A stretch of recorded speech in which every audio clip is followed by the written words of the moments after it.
সাবরু মহকুমার কলাছড়া এলাকায় কালবৈশাখী ঝড় যেন মুহূর্তে স্বাভাবিক জীবনকে এলোমেলো করে দিয়েছে। প্রবল দমকা হাওয়া ও বৃষ্টির তাণ্ডবে বহু বাড়িঘর ক্ষতিগ্রস্ত হয়েছে। বিপাকে পড়েছেন সাধারণ মানুষ। অনেক পরিবার এখনো অনিশ্চয়তার মধ্যে দিন কাটাচ্ছে। এই কঠিন সময়ে মানবিক সহায়তার হাত বাড়িয়ে দিয়েছে ইন্ডিয়া রেড ক্রস সোসাইটি। সংস্থার উদ্যোগে ক্ষতিগ্রস্ত পরিবারগুলোর মধ্যে ত্রাণ সামগ্রী বিতরণ করা হয়। খাদ্যদ্রব্য, নিত্য প্রয়োজনীয় জিনিসপত্র সহ জরুরি সহায়তা তুলে দেওয়া হয় দুর্গতদের হাতে।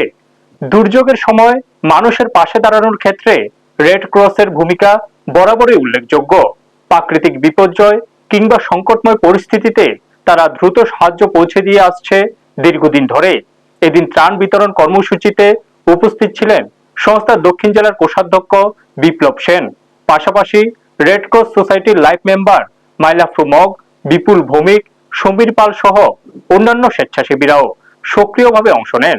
স্থানীয়দের মতে এই সহায়তা তাদের জন্য অত্যন্ত সময় উপযোগী। এতে অন্তত কিছুটা হলেও দুর্ভোগ কমবে এবং নতুন করে ঘুরে দাঁড়ানোর শক্তি পাবে ক্ষতিগ্রস্ত পরিবারগুলো। ব্যুরো রিপোর্ট, নিউজ তৎকাল 24।